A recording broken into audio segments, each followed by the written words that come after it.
আকাশবাণী খবর পড়ছি সুরিতা সাহা। বিশেষ খবর।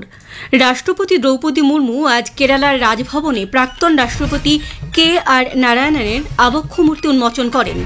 প্রধানমন্ত্রী নরেন্দ্র মোদী আজ মেরা বুথ সবসে মজবুত কর্মসূচির অধীনে বিহারের বিজেপি ও NDA কর্মীদের সঙ্গে ভার্চুয়ালি বৈঠক করবেন।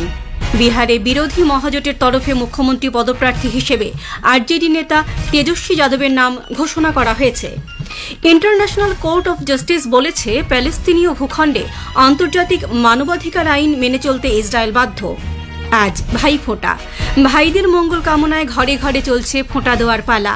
প্রধানমন্ত্রী এই উপলক্ষে দেশবাসীকে শুভেচ্ছা জানিয়েছেন। অ্যাডিলেডে দ্বিতীয় একদিনের ক্রিকেট ম্যাচে ভারত আজ জয়ের জন্য অস্ট্রেলিয়ার সামনে 265 রানের লক্ষ্যমাত্রা রেখেছে। আসছি বিস্তারিত খবরে। কেরালা সফররত রাষ্ট্রপতি দ্রৌপদী মুর্মু বলেছেন, সমাজের প্রতিটি শ্রেণী, বিশেষত দুর্বল ও প্রান্তিক গোষ্ঠীর ক্ষেত্রে বিকশিত ভারতের লক্ষ্য অর্জনের জন্য সমান সুযোগ প্রয়োজন। কেরালার রাজভবনে প্রাক্তন রাষ্ট্রপতি KR নারায়ণনের আবক্ষ মূর্তি উন্মোচনের পর বক্তৃতাকালে আজ একথা বলেন তিনি।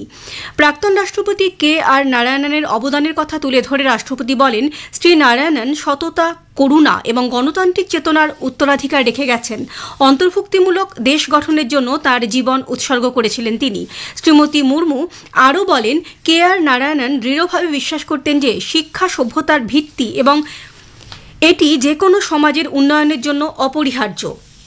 As our nation moved ahead to achieve the goal of Viksit Bharat, it is essential to ensure that all citizens, especially the weakest and most marginalized, get equal opportunities to realize their dreams. Sri KR Narayan has left behind a rich legacy of morality, integrity, compassion and democratic spirit. As we remember him today, let us draw inspiration from his life, which was dedicated to nation building, to create a more inclusive, just and compassionate India. এদিনের অনুষ্ঠানে উপস্থিত ছিলেন রাজ্যপাল রাজেন্দ্র বিশ্বনাথ আর্লিকার, প্রাক্তন রাষ্ট্রপতি রামনাথ কোবিন্দ, বিহারের রাজ্যপাল আরিফ মোহাম্মদ খান। প্রধানমন্ত্রী নরেন্দ্র মোদী আজ সন্ধ্যায় ভার্চুয়াল মাধ্যমে বিহারে বিজেপি তথা NDA জোটের বুথ লেভেল কর্মীদের সঙ্গে কথা বলবেন। অনুষ্ঠানটির নাম দেওয়া হয়েছে মেরা বুথ সবসে মজবুত। এদিন সামাজিক মাধ্যমে এক পোস্টে প্রধানমন্ত্রী জানিয়েছেন, বিহারের নির্বাচনে বিজেপি NDA জোটের জয় সুনিশ্চিত করতে দলীয় কর্মীরা দৃঢ় সংকল্পবদ্ধ। জনসংযোগ এবং সাধারণ মানুষের সঙ্গে মিশে তাদের কথা শোনা NDAর মূল শক্তি বলেও তিনি মন্তব্য করেছেন। বিহারে বিরোধী মহাজোটের তরফে আজ মুখ্যমন্ত্রী পদপ্রার্থীর নাম ঘোষণা করা হয়। বিধানসভা নির্বাচনে মহাজোট জিতলে RJD নেতা তেজস্বী প্রসাদ যাদব মুখ্যমন্ত্রী হবেন বলে পাটনায় এক সাংবাদিক বৈঠকে জানিয়েছেন কংগ্রেসের পর্যবেক্ষক তথা রাজস্থানের প্রাক্তন মুখ্যমন্ত্রী অশোক গেহলট। ভোটে জিতলে মহাজোটের তরফে বিকাশশীল ইনসান পার্টির মুকেশ সাহানি উপমুখ্যমন্ত্রী হবেন বলেও ঘোষণা করা হয়েছে। বিহার বিধানসভা নির্বাচনের দ্বিতীয় ও শেষ পর্যায়ে মনোনয়ন প্রত্যাহারের শেষ দিন আজ। এই পর্যায়ে 20টি জেলার 122টি বিধানসভা কেন্দ্রে ভোট গ্রহণ অনুষ্ঠিত হবে আগামী 11 নভেম্বর। কাইমুর জেলার সংরক্ষিত মোহনিয়া বিধানসভা কেন্দ্রে রাষ্ট্রীয় জনতা দলের প্রার্থী শ্বেতা সুমনের মনোনয়নপত্র বাতিল করা হয়েছে। তার জমা দেওয়া তপশিলি জাতির শংসাপত্রটি বাতিল বলে প্রমাণিত হয়েছে। পশ্চিম চম্পারণ জেলার বাল্মীকিনগর বিধানসভা কেন্দ্রে জনসুরাজ পার্টির প্রার্থী দৃগ নারায়ণ প্রসাদের মনোনয়নপত্র বাতিল হয়েছে। মনোনয়নপত্র জমা দেওয়ার আগে তিনি সরকারি শিক্ষক পদ থেকে ইস্তফা দেননি। এই দুটি কেন্দ্রেও দ্বিতীয় পর্যায়ে ভোট গ্রহণ হবে। দ্বিতীয় পর্যায়ে ভোট হবে সীতামাঢ়ি, শেওহার, মধুবনী, পূর্ব চম্পারণ এবং পশ্চিম চম্পারণ জেলায়।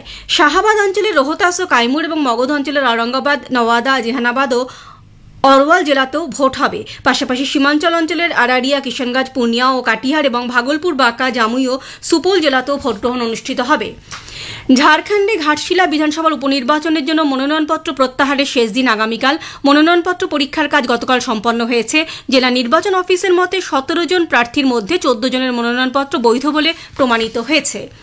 জম্মু ও কাশ্মীরের নাগরোটা এবং বাদগাম আসনের আসন্ন বিধানসভা উপনির্বাচনের জন্য মনোনয়নপত্র পরীক্ষার কাজ শেষ হয়েছে। মোট 33 জন প্রার্থী মনোনয়নপত্র জমা দিয়েছেন। এর মধ্যে নাগরোটা আসনে 10টি এবং বুদগাম আসন থেকে 17টি মনোনয়নপত্র বৈধ বলে প্রমাণিত হয়েছে। মনোনয়নপত্র প্রত্যাহারের শেষ তারিখ আগামীকাল। উভয় বিধানসভা আসনের ভোট গ্রহণ 11 নভেম্বর এবং ভোট গণনা 14 নভেম্বর অনুষ্ঠিত হবে। নতুন দিল্লিতে নির্বাচন কমিশন আয়োজিত মুখ্য নির্বাচনী আধিকারিকদের দুদিনের সম্মেলনের আজ শেষ দিন। গতকাল প্রথম দিনে ভোটার তালিকায় বিশেষ নিবিড় সংশোধনী এসআইআর নিয়ে সব রাজ্য এবং কেন্দ্রশাসিত অঞ্চলের মুখ্য নির্বাচনী আধিকারিকদের দপ্তরের প্রস্তুতি খতিয়ে দেখা হয়।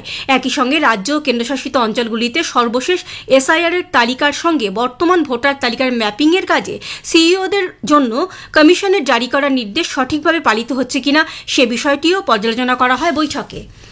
প্রধানমন্ত্রী নরেন্দ্র মোদী আগামী 26শে অক্টোবর রবিবার আকাশবাণীতে মন কি বাত অনুষ্ঠানে তার চিন্তাভাবনা দেশ বিদেশের মানুষের সঙ্গে ভাগ করে নেবেন। এটি হবে মন কি বাতের 127তম পর্ব। বেলা 11টা থেকে আকাশবাণী এবং দূরদর্শনের সবকটি চ্যানেল এবং আকাশবাণীর news on AIR website, mobile app, প্রধানমন্ত্রী দপ্তর, তথ্য ও সম্প্রচার মন্ত্রকের ওয়েবসাইট ও ইউটিউব চ্যানেলেও মন কি বাত সম্প্রচারিত হবে। এই খবর আপনারা শুনছেন আকাশবাণী থেকে। আজ ভ্রাতৃদ্বিতীয়া। কার্তিক মাসের শুক্লপক্ষের দ্বিতীয়া তিথিতে ভাইফোঁটা পালিত হয়ে থাকে। দেশের অন্যান্য অংশেও আজ ভাইদুজ পালিত হচ্ছে। ভাইয়ের মঙ্গল কামনায় এই উৎসবকে অনেক জায়গায় ভাও-বীজ, ভাইটিকা বা জম দ্বিতীয়াও বলা হয়ে থাকে। প্রধানমন্ত্রী নরেন্দ্র মোদী ভাইদুজ উপলক্ষে দেশবাসীকে শুভেচ্ছা জানিয়েছেন। সামাজিক মাধ্যমের এক বার্তায় প্রধানমন্ত্রী বলেছেন, এই উৎসব ভাই ও বোনের মধ্যে ভালোবাসা ও বিশ্বাসের প্রতীক। প্রত্যেকের জীবনে আজকের দিনটি সুখ, শান্তি ও সমৃদ্ধি বয়ে আনবে বলে আশা প্রকাশ করেন তিনি।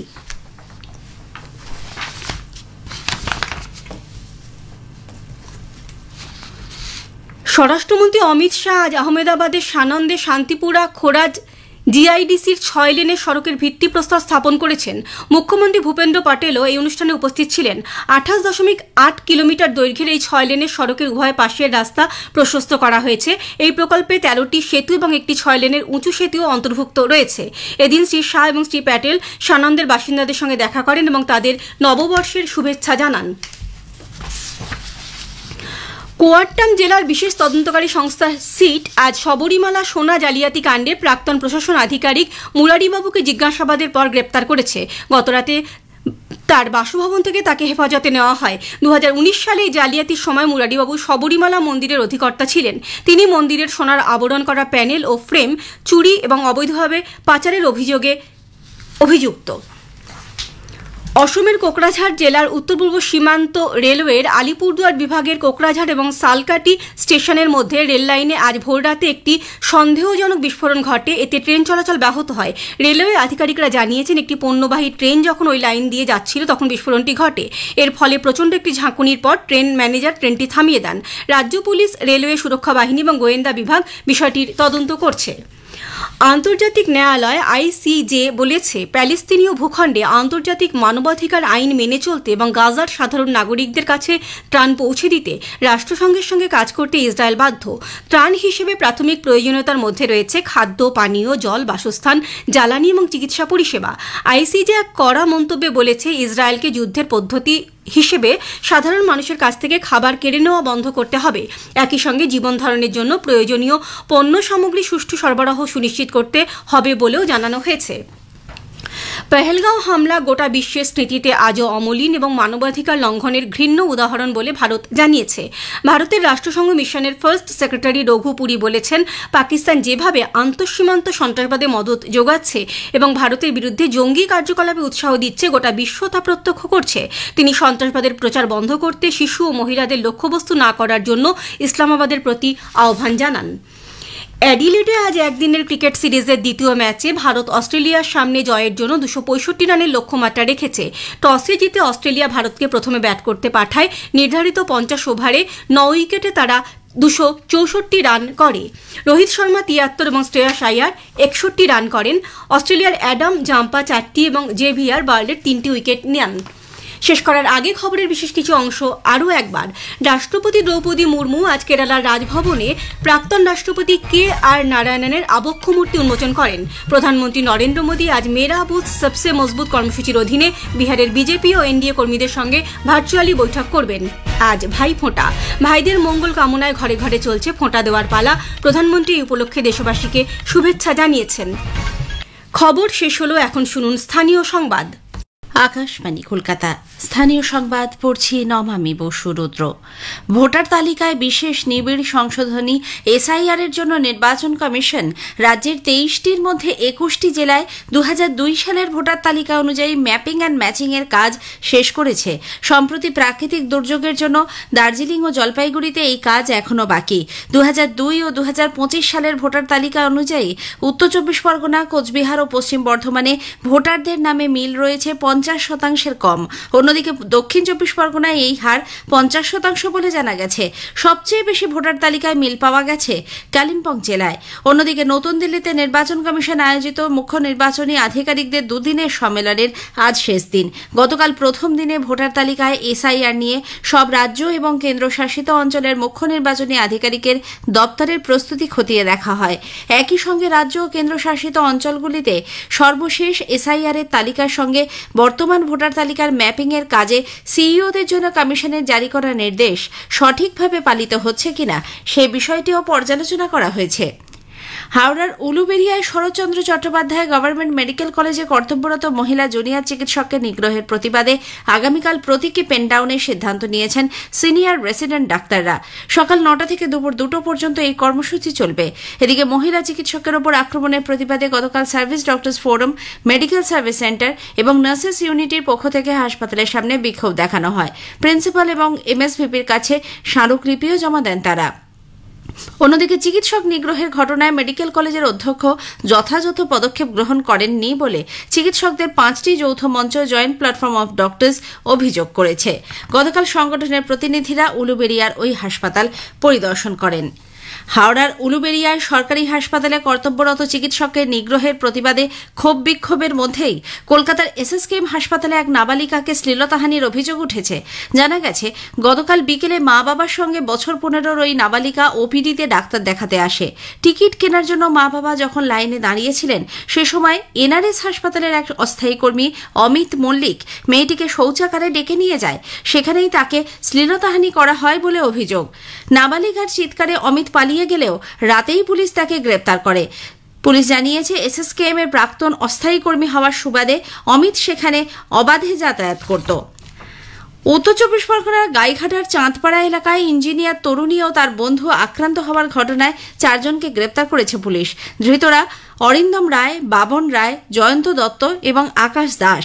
এরা সকলেই এলাকার বাসিন্দা। আগেই জানানো হয়েছে, গত মঙ্গলবার রাতে চাঁদপাড়ার একটি মণ্ডপ থেকে ঠাকুর দেখে বেরোনোর পর কয়েকজন মদ্যপ যুবককে এক তরুণীকে দেখে কটূক্তি করে। তার বন্ধু প্রতিবাদ জানালে দুজনকেই মারধর করা হয়। খবর পেয়ে বোনকে বাঁচাতে চিকিৎসক দাদা ঘটনাস্থলে পৌঁছলে তাকেও মারধর করা হয় বলে অভিযোগ। দক্ষিণ 24 পরগনার আকড়ায় কালীপুজোর বিসর্জনে গিয়ে এক যুবকের জলে ডুবে মৃত্যু হয়েছে। গত রাতে অরুণ মিস্ত্রি ঘাটে ঠাকুর ভাসানের সময় ছেলেটি তলিয়ে যায়। রাতভর তল্লাশি চালিয়ে আজ সকালে দেহটি উদ্ধার হয়েছে। কালীপুজোর মণ্ডপে বক্স বাজানো নিয়ে বচসার জেরে গতরাতে খুন হয়েছে এক যুবক। দক্ষিণ 24 পরগনার সোনারপুর থানার কুস্তিয়া এলাকায় এই ঘটনায় চাঞ্চল্য ছড়িয়েছে। মৃতের নাম সনাতন নস্কর। পুলিশ জানিয়েছে, কালীপুজোর মণ্ডপে বক্স বাজাচ্ছিলেন সনাতন। তা নিয়ে প্রতিবেশী পিন্টু সাহা ও তার স্ত্রীর সঙ্গে বচসা বাঁধে ওই ব্যক্তির। অভিযোগ, পিন্টু ও তার স্ত্রী সনাতনের মা ও ভাইকে মারধর করে। এরপর সনাতন প্রতিবাদ জানালে পিন্টু ছুরি দিয়ে তার শরীরে একাধিকবার আঘাত করে বলে অভিযোগ। গুরুতর জখম অবস্থায় তাকে হাসপাতালে নিয়ে যাওয়া হলে চিকিৎসকরা সনাতনকে মৃত বলে ঘোষণা করেন। অভিযুক্ত পিন্টু সাহা ও তার স্ত্রীকে গ্রেপ্তার করেছে পুলিশ। আজ ভ্রাতৃদ্বিতীয়া। কার্তিক মাসের শুক্লপক্ষের দ্বিতীয় তিথিতে ভাইফোঁটা পালিত হয়ে থাকে। ভাইয়ের মঙ্গল, দীর্ঘজীবন ও সুস্বাস্থ্য কামনায় বোনেরা সকাল থেকেই ভাইয়ের কপালে ফোঁটা দিচ্ছেন। চলছে উপহার বিনিময়ও। মাছ, মাংস, শাকসবজি ইত্যাদির দাম চড়া হলেও বোনেরা সাধ্যমতো আয়োজন করেছেন। মিষ্টির দোকানগুলিতে নানা স্বাদের এবং বৈচিত্র্যের মিষ্টির সম্ভার লক্ষ্য করা যাচ্ছে। ভাইফোঁটা উপলক্ষে নদিয়ার বিরহিতে বসেছে ঐতিহ্যবাহী মদন গোপালের মেলা। এদিন বহু মানুষ মদন গোপালকে ফোঁটা দিয়ে তার আশীর্বাদ প্রার্থনা করেন। শতাব্দী প্রাচীন এই মেলায় ভিড় জমিয়েছেন দূর দূরান্তের মানুষ। দক্ষিণ 24 পরগনার গঙ্গাসাগরের ধবলাট রাসপুর এলাকায় ম্যানগ্রোভ চারাগাছকে ভাইয়ের আসনে বসিয়ে ফোঁটা দিয়েছেন এলাকার মহিলারা। প্রকৃতির রুদ্র রোজ থেকে সুন্দরবনকে রক্ষা করতে এবং নদী বাঁধকে শক্ত করতে ম্যানগ্রোভের গুরুত্ব অপরিসীম। এই ভাবনা নিয়েই নন্দকুমারপুরে সবুজ সংঘ এসবিআই ব্যাংকের উদ্যোগে প্রায় 75 বিঘা এলাকায় ম্যানগ্রোভ রোপণ করা হয়েছে। ভ্রাতৃ দ্বিতীয়ার দিন আজ ও আগামীকাল কলকাতা সহ রাজ্যের সর্বত্র আকাশ পরিষ্কার থাকবে।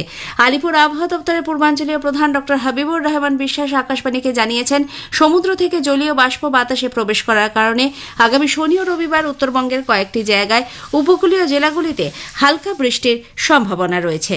স্থানীয় সংবাদ শেষ হলো। এর পরের খবর বিকেল 5টা বেজে 10 মিনিটে।